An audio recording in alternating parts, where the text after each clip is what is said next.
Let's discuss task achievement. We'll look at an analysis of task achievement, what steps and things to avoid, because there's common mistakes that students make in task achievement. We want to make you aware of those mistakes so you don't make them in your test. And also, of course, highlight some good features that will really help you get a high mark for task achievement. So what is task achievement? It's these things. You've got to answer all parts of the test. You've got to be accurate with your data and the dates. You must give a general overview. It's a common mistake that students don't use an overview. We'll discuss this very soon, so don't worry if you're not sure now. Don't be too vague with that introduction and make sure there's no data in it. We don't really need data in the overview. You're being asked to make comparisons in task achievement, so make sure you're comparing the data at all times. Be aware of the length of the answer. 150 words is the goal. If students write 200 or 250, then they usually don't have enough time for task 2. So 150 really is the goal, but try not to write under that. Try and avoid copied language from the rubric or the question you see. You should be able to use your own language. So we will look at all 6 of the common types of task 1, line graph, bar chart, pie chart, table, process, and a diagram or a map. So these slides are going to focus on task achievement, not coherence and cohesion, lexical resource, or grammar. That will be in subsequent videos. Also, as we talk and focus on points or mistakes in one, or good points in another, you can go back and have a look at the other task 1 images and see if you can apply those ideas or note those focus points in other kinds of task 1 writing. So to get a good mark for task achievement, you must do these things. You must be clear with your pre-writing. So we want to look at the outside, the inside, the plan, write, and then check. That's the best little process you can do for task 1 writing. If you're not sure about what we mean by pre-writing, make sure you go back and have a look at our previous pre-writing videos and lessons. So here is a sample of the line graph. Note carefully what this person's doing, The blue is around the outside, so they're going to do that first. Notice that all that information here, they're thinking about language as well. They're thinking about adverbs of uncertainty with about, roughly, approximately. They've got synonyms and substitution for words. And then in the red, they've been looking inside so they get the data right, because that's very important in task achievement, that you get your data accurate. So what should be in the introduction? Watch this short video now. We'll show you another little video clip and you can see what we should be writing in the introduction. The first thing we need to think about is what is the introduction and where is a general statement in the introduction. So it's the second sentence in the introduction. So you see this example writing up here with the first sentence describing the outside and then the second one, the inside, the in general. Now as we draw up and you see a little line graph, this is just a little sample line graph for you here. Very basically, we're going to look at A and B here. But note that we're not concerned at all about the vertical axis at this stage, really. We're just looking at the trend, because the numbers are not important. So that's what we would write, something like this. In general, A was always higher and remained stable, while B increased consistently, and both A and B were very similar by the final year.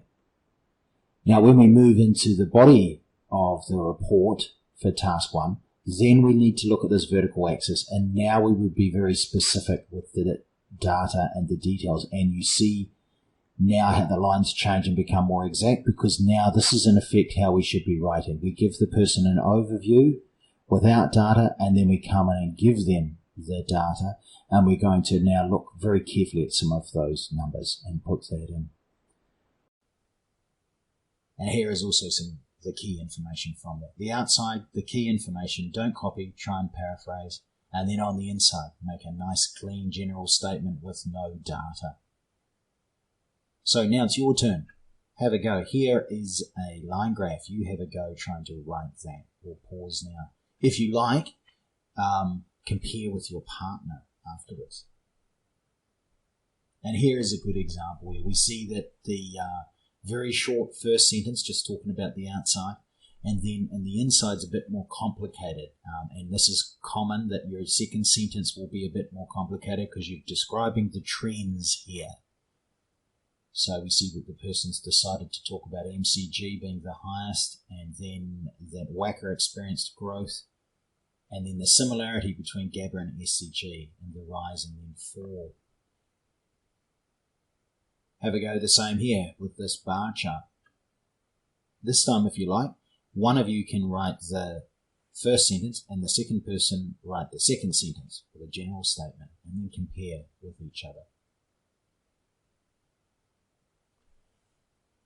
So we see here, because this is quite complicated, there's again lots of information here, and the overview is showing the reader how the rest of the report is going to be written. So they've talked about the difference between part-time and full-time. Now we have a pie chart coming up here. So notice how the pie charts, there's an introduction here for the pie chart. They're not mentioning very much information here, just the main points, which is the highest data. Note also the blue box at the bottom is very important. Pie charts and tables are very similar, so the information will be similar. And how you deal with that information can be tricky. So we're looking for the highest and the lowest data in pie charts and tables. One thing to think about, as we see here, when you're looking at a table, always think you're not going to have enough time to draw it like we have here. But this has just been drawn to show you that if you saw this as a line graph, the trend is very clear, isn't it? Primary school and high school are certainly much higher than preschool and university. So that would be the easy way to describe the trend here. So think about that now as you write.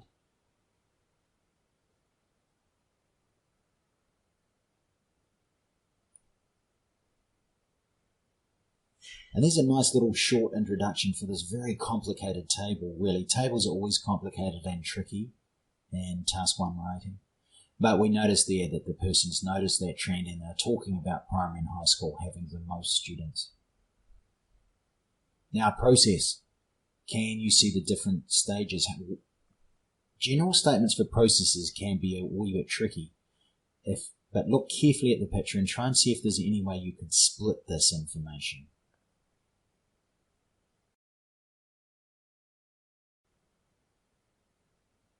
So that's one way. As I said, it's quite tricky. This person's talked about the number of main stages. It's obviously, there's 7 pitches there, although the heating and cooling stage has 3 parts, so maybe it's more than 7. Here's another alternative way where you talk about the different, you split it in sort of in thirds and talking about the different parts of the process. In a diagram too, it's very easy to be general and just say there were lots of changes. Don't do that, as we've done, as we see here. They are talking about that there's lots of changes, but they're noticing 1 or 2 particular areas and focusing on them. For example, they're talking about the pool area changing a lot and the weights in aerobics room being lengthened